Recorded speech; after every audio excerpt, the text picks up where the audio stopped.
आप सबका आज सुबह दिल्ली एनसीआर की महत्वपूर्ण खबरों में स्वागत है। नमस्कार। एक खरीदो एक मुफ्त पाओ नोएडा की शराब दुकानों पर 31 मार्च तक छूट।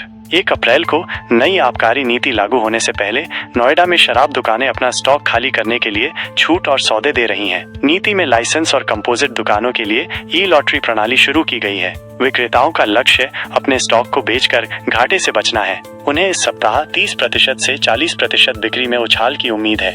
रामनवमी पर पीएम मोदी जाएंगे रामेश्वरम, पंबन ब्रिज का करेंगे उद्घाटन। प्रधानमंत्री नरेंद्र मोदी 6 अप्रैल को रामनवमी के अवसर पर तमिलनाडु के रामेश्वरम में रामनाथ स्वामी मंदिर में पूजा अर्चना करेंगे। इस अवसर पर पीएम मोदी नए पंबन ब्रिज का भी उद्घाटन करेंगे। नया पंबन ब्रिज 1914 में बने पुराने ब्रिज की जगह लेगा, जिसे जंग की समस्या के कारण 2022 में बंद कर दिया गया था।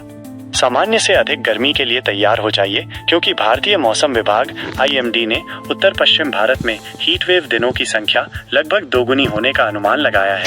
आमतौर पर इस क्षेत्र में एक मौसम में 5 से 6 हीट वेव दिन दर्ज किए जाते हैं, लेकिन इस साल यहाँ 10 से 12 दिन रहने की संभावना है। IMD वैज्ञानिक सोमा सेन रॉय ने स्पष्ट करते हुए कहा, कॉलेजियम ने 2 वकीलों को इलाहाबाद उच्च न्यायालय का न्यायाधीश नियुक्त करने की सिफारिश की। हाईकोर्ट इस समय जजों की गंभीर कमी से जूझ रहा है। स्वीकृत 160 जजों की संख्या के मुकाबले हाईकोर्ट फिलहाल सिर्फ 70 जजों के साथ काम कर रहा है। नई दिल्ली की सत्ता पर काबिज भारतीय जनता पार्टी ने मंगलवार को राष्ट्रीय राजधानी में 2025 से 26 के लिए 1 लाख करोड़ रुपए का भारी भरकम बजट पेश किया। यह आवंटन पिछले साल के 76,000 करोड़ रुपए से 31.6% की उल्लेखनीय वृद्धि दर्शाता है, जिससे शहर के निवासियों के बीच व्यापक चर्चा छिड़ गई है। राज्यसभा में वित्त मंत्री सीतारमण ने कहा, जानबूझकर बैंक डिफॉल्ट करने वालों के खिलाफ कार्रवाई लगातार जारी है। उन्होंने कहा, हम राज्यसभा में चुपचाप नहीं बैठे हैं। बुधवार को भारतीय जनता पार्टी, भाजपा नेता और दिल्ली लोक निर्माण विभाग PWD मंत्री प्रवेश वर्मा से 2025 के विधानसभा चुनावों में नई दिल्ली सीट से उनके निर्वाचन को चुनौती देने वाली चुनाव याचिका पर जवाब मांगा। राष्ट्रवादी कांग्रेस पार्टी NCP के विश्वनाथ अग्रवाल द्वारा दायर याचिका में दावा किया गया कि उनका नामांकन पत्र रिटर्निंग ऑफिसर द्वारा स्वीकार नहीं किया गया, जिससे चुनाव परिणाम प्रभावित हुए। इसलिए उन्होंने कहा कि चुनाव को रद्द घोषित किया जाना चाहिए और नई दिल्ली सीट से दोबारा चुनाव कराया जाना चाहिए। दिल्ली उच्च न्यायालय ने बुधवार को गायक और रैपर यो-यो हनी सिंह को उनके नए गीत मैनियाक के बोलों में संशोधन करने के निर्देश देने की मांग वाली याचिका को खारिज कर दिया, जिसमें कहा गया था कि अश्लीलता का कोई धर्म नहीं होता है, क्योंकि याचिकाकर्ता ने आरोप लगाया था कि गाने में भोजपुरी बोलों का इस्तेमाल कर महिलाओं का यौन शोषण किया गया है। दिल्ली उच्च न्यायालय ने हाल ही में कहा कि शादी का झूठा वादा कर बलात्कार करने के मामलों में आरोपी ये तर्क नहीं दे सकता कि पीड़ित महिला को ये पहले से ही पता होना चाहिए था कि उम्र में अंतर के कारण वो भविष्य में शादी से इनकार कर देगा।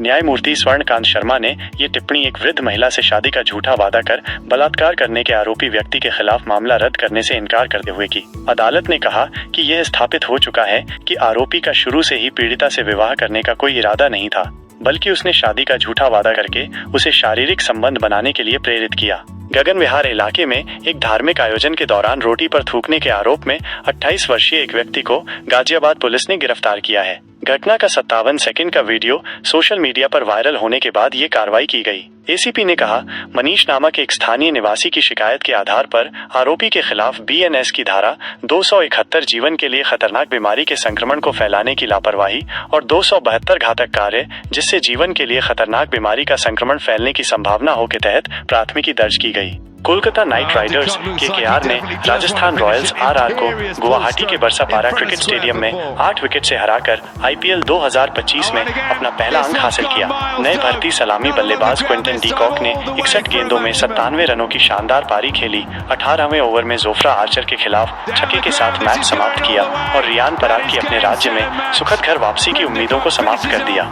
दिल्ली में 27 मार्च 2025 को धुंधली धूप के साथ उच्चतम तापमान 37 डिग्री सेल्सियस 97 डिग्री फ़ारेनहाइट और न्यूनतम तापमान 19 डिग्री सेल्सियस 66 डिग्री फ़ारेनहाइट रहने की संभावना है। इसके अलावा सतही हवाएं 27 से 29 मार्च तक चलने की संभावना है, जो हवा की गुणवत्ता को प्रभावित कर सकती हैं। इसलिए बाहर जाने के दौरान सावधानी बरतें और पर्याप्त पानी का सेवन करें।